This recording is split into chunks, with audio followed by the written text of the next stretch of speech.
निश्चित रूप से विजय भैया वैशाली नगर विधानसभा के कार्यकर्ता बड़े ही कर्मठ है। मैंने इनको कहा था, जैसे ही मुझे टिकट मिला और मैं जैसे ही अपने जलेबी चौक अपने निवास पहुंचा, तो मैंने भारतीय जनता पार्टी के वैशाली नगर विधानसभा के कार्यकर्ताओं को कहा कि 51,000 से मुझे जिता देना, क्योंकि पार्षद हूं, अब पार्षद से मुझे विधायक बना देना। और इन्होंने मान और सम्मान इतना रखा कि 51 का तो टच नहीं हो पाया, लेकिन 40,000 मतों से इन्होंने जिताया है। और मुझे यकीन है ये जो कार्यकर्ता कहते हैं वो करके दिखाते हैं। आपको मैं आश्वस्त करना चाहता हूं विजय भैया, सारे लोगों के माध्यम से, कि 1,00,000 वोटों से अधिक से आप विजयी होंगे इस विधानसभा क्षेत्र से। आप सब लोग विजय भैया को आशीर्वाद दीजिए। और बैठने का अवसर नहीं है। देखिए, एक बार इसलिए कहता हूं, अधिकतर हम लोगों में एक चर्चा है, हम जीत जाएंगे मोदी फैक्टर है, हम जीत जाएंगे धारा 370 है, हम जीत जाएंगे राम लल्ला है। लेकिन इस बात को भूलना नहीं है कि भारतीय जनता पार्टी का कार्यकर्ता घर में नहीं बैठता है, वो हर दिन एक्टिव रहता है। हर दिन आपको वार्ड वार्ड में, गली गली में घूमना है, क्योंकि 2014 में एक चूक हमसे हो गई थी कि ये सीट जो है हम दिल्ली नहीं भेज पाए थे। लेकिन ऐसी चूक ना हो, हमको लगातार मेहनत करना है, अपने वार्डों में मेहनत करना है, अपने गली में मेहनत करना है, अपने बूथ में मेहनत करना है, तभी जाके वैशाली नगर विधानसभा का जो लक्ष्य है 1,00,000 मतों से जीतने का, निश्चित रूप से हम सब विजयी होंगे। आप लोगों ने सुना, उसके लिए धन्यवाद। के बारे में भी चर्चा हो गई, होनी चाहिए। और इस बात को मैं बहुत दमदारी से इसलिए कह रहा हूं, जब तक भूपेश बघेल जी छत्तीसगढ़ शासन में मुख्यमंत्री रहे और पाटन विधानसभा के विधायक रहे, तब तक कांग्रेस के प्रत्याशी उस पाटन विधानसभा के ऑल इन वन नेता रहे भूपेश बघेल के बाद। अब रह गई बात, चूंकि किसान मोर्चा के लोगों ने हल प्रेजेंट किया है यहाँ पर, तो स्वाभाविक तौर पे किसानों की बात आनी चाहिए। और किसानों की बात इसलिए आनी चाहिए कि इस प्रदेश में पूरे पोल्ट्री व्यवसाय यदि ठप है तो महादेव ऐप के कारण ठप है। और इस प्रदेश में पूरे पोल्ट्री व्यवसायी हमारे आपके परिवार के सामान्य लोग हैं। और इसका षड्यंत्र जो शुरू हुआ 2,64,00,000 रुपया से कोरोना कार्यकाल में पाटन विधानसभा के औरी जो किसानों का सोसाइटी है, वहीं के एक केसीसी होल्डर के द्वारा, जो भूपेश बघेल जी के एक गोद पुत्र कहना चाहिए, रिश्तेदार कहना चाहिए, जो कह दे सब कुछ वही है। एक भूपेश बघेल और राजेंद्र साहू के कारण पूरे पोल्ट्री व्यवसाय चौपट नंबर 1। दूसरा, आज तक विजय बघेल के बारे में यदि संसदीय सचिव गृह जेल और सहकारिता के रहे और पाटन विधानसभा के विधायक रहे, तब से आज तक एक भी आरोप यहाँ हम लोगों ने न सुना है न लगाते देखे हैं। लेकिन जो प्रत्याशी है उसके ऊपर आरोप को मैं आप लोगों को बताना चाहूंगा। चूंकि भैया शिवरतन जी शर्मा बैठे हैं, हमारे चंदूलाल भैया बैठे हैं प्रभारी के रूप में, शिक्षा मंत्री रहे धर्मपाल जी गुप्ता। वैसे ही हिंदुस्तान में यदि बोरा सुतली यदि घोटाला हुआ है, किसानों के बारदाने में गेरू रंग को कप में घोलकर लिखने का काम होता है, तो इसके प्रमुख यदि रहे भूपेश बघेल जी और राजेंद्र साहू। राजेंद्र साहू के ऊपर 4,42,000 किसानों ने, डोंडी से लेकर नवागढ़ तक के किसानों के प्रतिनिधियों ने हिंदुस्तान के प्रथम प्रधानमंत्री पंडित जवाहरलाल जी नेहरू के जन्मदिन 14 नवंबर 2022 को एक आरोप पत्र दाखिल किए हैं। इसको किसानों ने 5 बार जांच करके आरोप पत्र निर्धारित किए हैं, जिसमें लगभग 3-350 करोड़ के बोरा सुतली, घेरू और तालपत्री बिछाने का आरोपित है। ये छत्तीसगढ़ के पहला प्रत्याशी है कांग्रेस के, जिसके डायरेक्ट इन्वॉल्वमेंट है किसानों के मामले में। अब रह गई बात, यदि मैं छत्तीसगढ़ निर्माण की बात कहूं, हिंदुस्तान में कोई प्रदेश के नौजवानों ने कपड़ा उतार कर अपने अपने प्रदेश के राजधानी में नग्न प्रदर्शन नहीं किए हैं, लेकिन छत्तीसगढ़ निर्माता अटल बिहारी जी वाजपेयी ने इस दिन देखने के लिए छत्तीसगढ़ निर्माण नहीं किया था। आज वो हुआ, नग्न प्रदर्शन हुआ। और एक लाइन और बोलना चाहता हूं, चूंकि भिलाई नगर में हम लोग बैठे हैं, 2008 में संसदीय सचिव रहे आप, विधानसभा अध्यक्ष माननीय प्रेम प्रकाश जी पांडे रहे।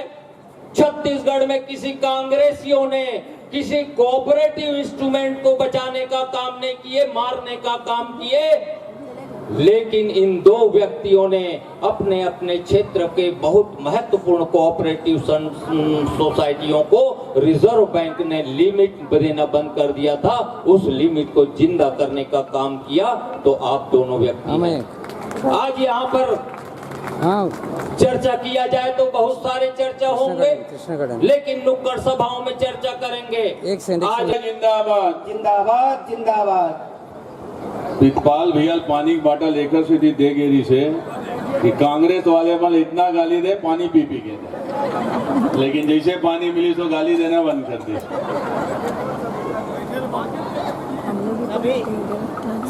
हेलो, सभी बहनों से निवेदन करूंगा, सभी कार्यकर्ता बंधुओं से निवेदन करूंगा, कुछ देर बैठे। हमारे वक्तागण है। छत्तीसगढ़ राज्य निर्माण नहीं होती तो आज वैशाली नगर के दृश्य नहीं दिखती। आज छत्तीसगढ़ राज्य के निर्माण नहीं होती तो ये संपूर्ण छत्तीसगढ़ में जो विकास के काम हुआ थे, IIT से लेकर के दुर्ग में हेमचंद जी के नाम से विश्वविद्यालय जो निर्माण हुए हैं, जो विश्वविद्यालय बने हैं, आप कल्पना करो कि आज से 23-24 साल पहले नवंबर 2000 में भारतीय जनता पार्टी के सरकार, माननीय केंद्र में सरकार रहे अटल बिहारी वाजपेयी जी, जो एक अच्छा कल्पना करके छत्तीसगढ़ के विकास और तरक्की के लिए छत्तीसगढ़ राज्य के निर्माण करी। आज 23-24 बरस में अगर कोई विकास पहुंचे गांव-गांव तक, विकास अगर वार्ड तक पहुंचे, तो अगर सबले बड़े अगर कोई कारण है तो अटल जी के छत्तीसगढ़ के जनता के प्रति स्नेह, छत्तीसगढ़ के जनता के प्रति प्रेम और छत्तीसगढ़ के प्रत्येक व्यक्ति विकास के धारा से जुड़ करके काम हुआ है। ये सोच करके आज छत्तीसगढ़ में अटल बिहारी वाजपेयी जी छत्तीसगढ़ राज्य निर्माण के दर्जा दी और राज्य निर्माण के करे के बाद आप विकास के हम सब बात करते हैं। विधायक जी कहातरी से सबसे अधिक महतारी वंदन योजना में वैशाली नगर के महतारी मल्ला 1000 रुपया महीना और 12,000 रुपया साल जिन पहली किस्त आपके खाते में चल दी। कांग्रेस वाले मन कहा थे कि हमन 1 लाख रुपया एक परिवार के बाद में आने वाला नहीं है। 2018 में 500 रुपया दूं केहरी से, बेरोजगार मल्ला 2500 रुपया महीना बेरोजगारी दूं केहरी से, किसान वाला इतना घोषणा कर रही से 350 रुपया के जगह में 1000 रुपया महीना पेंशन दूं केहरी से, और 75 साल के उम्र वाले अगर कोई बुजुर्ग है तो बोला 1500 रुपया पेंशन दूं केहरी से। बेईमान मन पेंशन नहीं दी, उल्टा टेंशन देख चले गए। और कहा हुई अगर 5 साल में आप स्थिति देख लो, कभी भारतीय जनता पार्टी से इतना सीट नहीं मिले।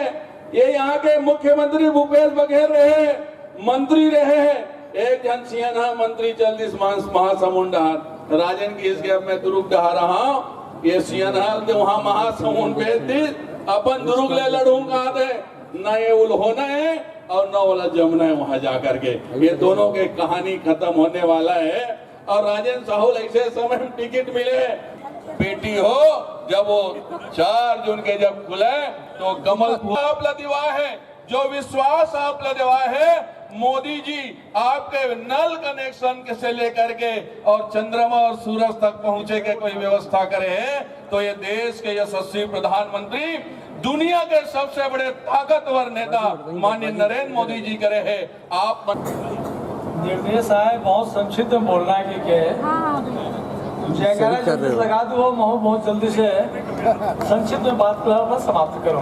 बोलिए भारत माता की, भारतीय जनता पार्टी जिंदाबाद, जय जवान, जय जवान। छत्तीसगढ़ महातारी की छत्तीसगढ़ महातारी की जय जय श्री राम, जय श्री राम। श्याम रामचंद्र की जय। वैशाली नगर विधानसभा के कार्यकर्ता सम्मेलन उपस्थित हमारे ये चुनाव संगठन के प्रदेश प्रबंधन के संयोजक पूर्व विधायक वरिष्ठ नेता सम्मानित श्री रतन शर्मा जी,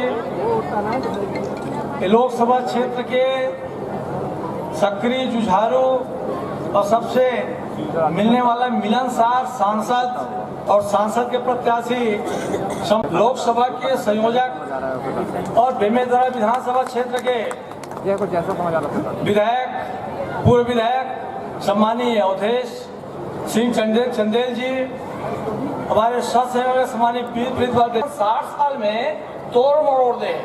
हम कही थे कि जो जीता वो सिकंदर, वास्तव में सिकंदर हमेशा जीता थी। इसका एक संबंध में कहना चाहता हूँ, जब सिकंदर आक्रमण करे जीता वापस आई, जब मगध क्षेत्र में तो चंद्रगुप्त मौर्य के शौर्य शक्ति देखी, ओकर शासन प्रणाली देखी तो डर गए, ओकर से युद्ध नहीं करे बार, ओकर से संधि करे बार अपन वो समय महामंत्री सेलुकस, वो सेलुकस से संधि करे भेजी, तो सेलुकस अपन लड़की हेलेना ले जाके गीस और चंद्र। बोल भारत माता की जय, छत्तीसगढ़ मातारी की जय। बहुत देर से आप सब बैठे हैं, लगभग 2:30 बजे से सबका आना शुरू हो गया था ऐसा पता चला है, और 6 बजने वाला है। हमारे मुख्य वक्ता भी बचे हैं, इसलिए थोड़ा सा धैर्य रखिएगा। मैं ज्यादा देर आप सबको बोर नहीं करूंगा, भाव विभोर करूंगा। आज सबसे ज्यादा वोटों से 2019 की जब बात करते हैं तो चर्चा में आता है कि जब 2019 का चुनाव हुआ लोकसभा का, तो दुर्ग लोकसभा इतिहास रचा, और दुर्ग लोकसभा के वैशाली नगर विधानसभा जो पूरे छत्तीसगढ़ में लोकसभा के समय जितने भी विधानसभा 90 विधानसभा थे, उसमें सबसे ज्यादा वोटों से जीतने वाला अगर कोई विधानसभा रहा तो वैशाली नगर विधानसभा रहा। आप सभी जाबाज यहाँ भाई बहन हमारे बुजुर्ग युवा साथियों को नमन करता हूँ, प्रणाम करता हूँ, हृदय से आप सबका हार्दिक अभिनंदन करता हूँ, स्वागत करता हूँ। वाकई में आप सबने इतिहास रचा है, और इस बार भी भाई निकेश जी आह्वान किए हैं, भाई महेश वर्मा जी आह्वान किए हैं। इस बार भी अगर सबसे ज्यादा वोटों से जीतने वाला अगर कोई विधानसभा होगा तो वैशाली नगर होगा। ये आप सब के विश्वास के आधार पर इन्होंने ये संकल्प लिया है। आज इस कार्यकर्ता सम्मेलन में यहाँ हमारे बीच उपस्थित हमारे प्रदेश के ओजस्वी वक्ता, ओजस्वी नेता, विधानसभा में जिनकी आवाजें गूंजती थी, 14 विधायक होने के बाद भी ऐसा लगता था विधानसभा में, अभी पिछला विधानसभा जो हुआ कांग्रेस की सरकार थी, ऐसा लगता था 80 विधायक हमारे भाजपा के बैठे हैं, और उन सरकार में बैठे लोगों को पानी पिलाने वाले लोग, जिसमें से प्रमुख रूप से आदरणीय श्री रतन शर्मा जी, आदरणीय भैया चंदूलाल साहू जी, 2 बार के सांसद महासमुंद के, 1 बार के विधायक राजीव के, और जिन्होंने इस प्रदेश के और राष्ट्र के बहुत बड़े नेता माननीय अजीत जोगी जी को वहाँ पटकनी दी थी महासमुंद में, ऐसे माननीय चंदूलाल साहू जी हमारे प्रभारी के रूप में हैं। भाई अवधेश चंदेल जी हमारे प्रदेश के मंत्री भी हैं, और यहाँ के हमारे संयोजक भी हैं, और बेमेतरा के पूर्व विधायक भी हैं, बहुत ओजस्वी नेता भाई अवधेश चंदेल जी, जिनके वक्तव्यों को आप सबने सुना है। सहकारिता के क्षेत्र में अलग जगाने वाले और सहकारिता को दुर्ग को ऊंचाई देने वाले सहकारिता के क्षेत्र में जब छत्तीसगढ़ राज्य में गौरव सम्मान दिया जाता है राज्योत्सव के समय, तो दो बार सहकारिता के क्षेत्र में दुर्गों को सम्मान दिलाने वाले ऐसे प्रितपाल जयचंदन जी आज हमारे सह-संयोजक के रूप में हैं। यहाँ पर आदरणीय सत्यनारायण अग्रवाल जी हमारे यहाँ के ऊर्जावान, अभी भैया कह रहे थे चंदूलाल भैया सीधा सरल और सक्रिय, तो सीधा नहीं है न सरल है, हाँ सक्रिय है। ऐसे हमारे विधायक भाई निकेश सिंह जी, मैं तो बचपन से इनको जानता हूँ। जब सेक्टर 3 में ये पहली बार पार्षद बने, मैं सेक्टर 5 में रहा करता था, तब से मेरे घर में आना जाना इनका है, तो बचपन से मैं इनको जानता हूँ। बहुत ही नटखट, अभी भी नटखट है। यहाँ पर हमारे भैया ब्रिजेश बिस्पुरिया जी, हमारे जिला अध्यक्ष भाई महेश जी, साथ ही साथ यहाँ उपस्थित अभी अभी पधारे भाई विजय शर्मा जी, प्रदेश के हमारे मुकेश शर्मा जी ने टूटना है, सतत चलते जाना है। माननीय अटल बिहारी वाजपेयी जी कहा करते थे, चरय वेती चलते रहो और देश को आगे बढ़ाते रहो। प्रधानमंत्री जी ये बात भी कहते हैं, 140 करोड़ जनता एक कदम आगे बढ़े तो देश में लोकसभा के संसद में हमारे माननीय नरेंद्र मोदी जी के भाषण हुआ तो मैं खुद साक्षी था, आपका सेवक। उन्होंने कहा कि विपक्षी मुझ पर लांछन लगाते रहे, आरोप लगाते रहे, प्रत्यारोप लगाते रहे, वो कहते रहे, मैं करते रहूंगा।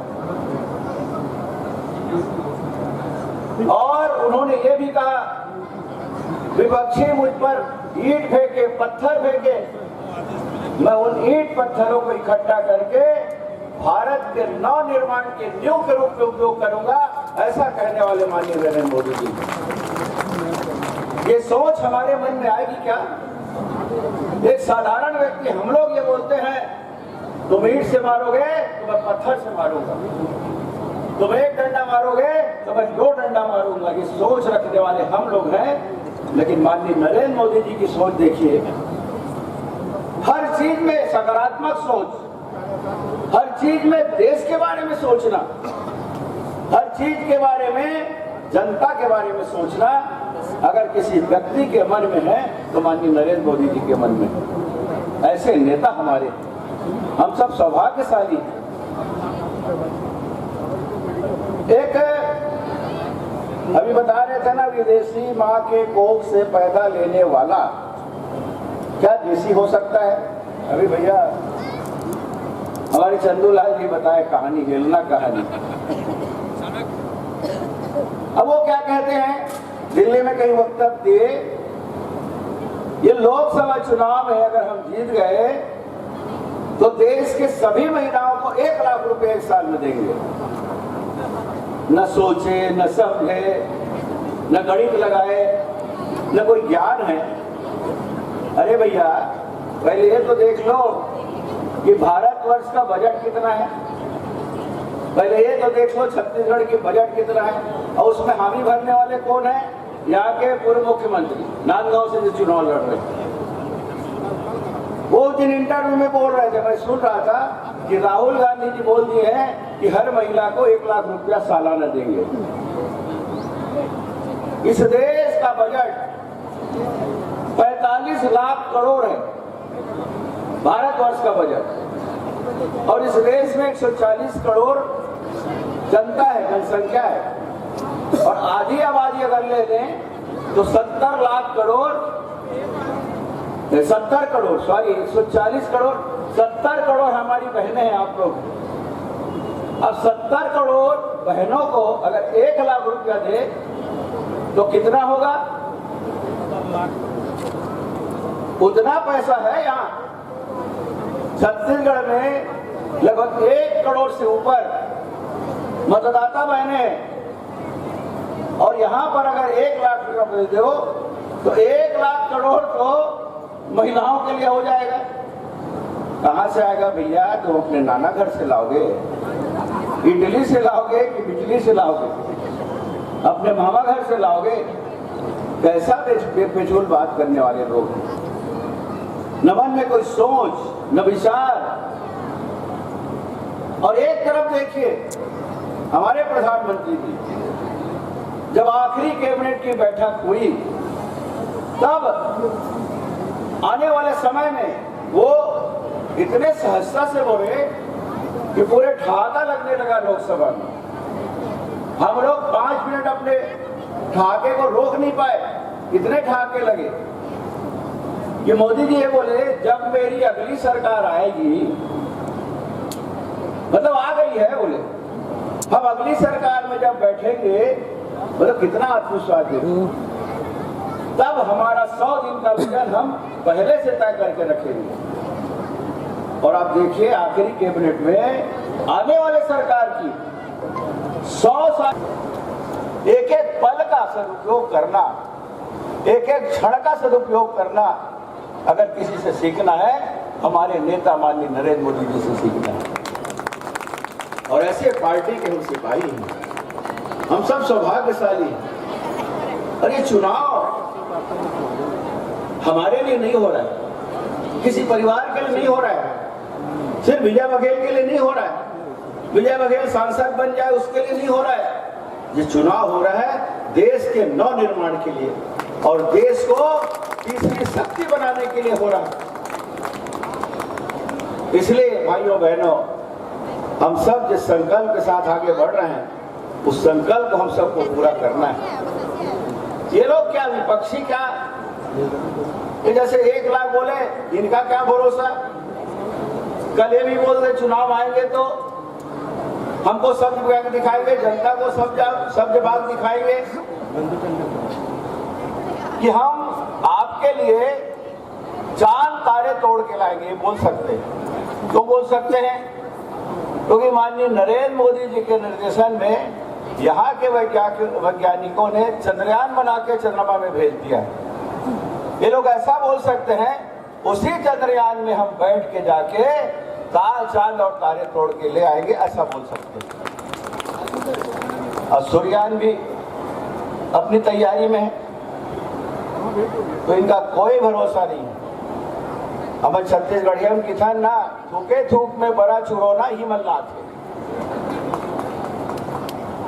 छत्तीसगढ़ में समझने वाला समझ गए नहीं, वो मतलब कुछ नहीं, तेल वेल कुछ नहीं और बड़ा बन गया और खा भी लिए।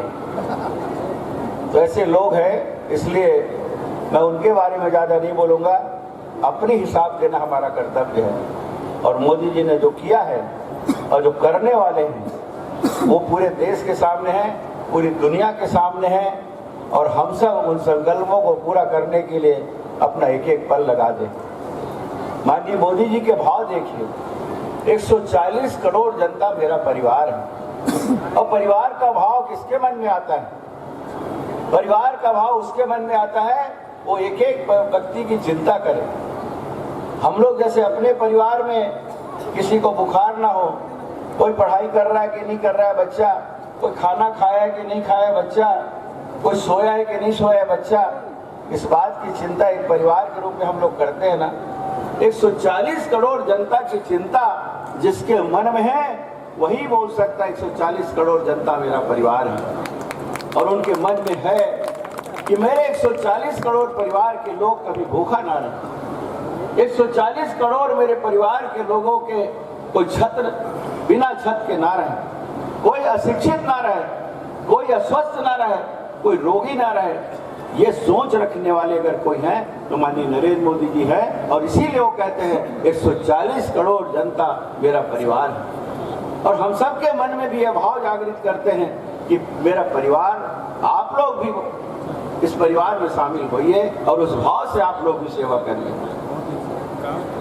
मैं और ज्यादा कुछ ना कहते हुए आज फिर से आप सबको इस शुभ अवसर की बहुत बधाई देता हूँ, शुभकामनाएं देता हूँ। हमारा परिवार भी बढ़ रहा है, हमारी संख्या भी बढ़ रही है और हमारी ताकत भी बढ़ रही है। उस ताकत और संख्या के आधार पे लगातार हमारे दूसरी पार्टी में जो लोग हैं वो वहां से जिस पीड़ा और दर्द से भरे मन से आ रहे हैं, उनके मन में भी माननीय मोदी जी के प्रति श्रद्धा है, इस देश के प्रति उनकी भावना है और अच्छा सोच रखने वाले लोग लगातार यहाँ रहे हैं। हम उनका स्वागत अभिनंदन कर रहे हैं। सिर्फ यही नहीं, पूरे देश में हर जगह ये सिलसिला जारी है। मैं आप सबको बहुत बहुत धन्यवाद देता हूँ, आप सबको बधाई देता हूँ। जीत तो निश्चित है, जीत का अंतर कितना हो ये सब मिलकर तय करना है और 7 मई की तारीख बताएगी कि कितना जलजला रहेगा। सब और कमल छाप लिए हुए लोग उस जो कमल छाप का जो मशीन है, जो बटन है, वो बटन बार बार खराब होगा। आप देख लीजिए इस बार, इससे पहले से तैयारी करके रखना है। बहुत बहुत धन्यवाद।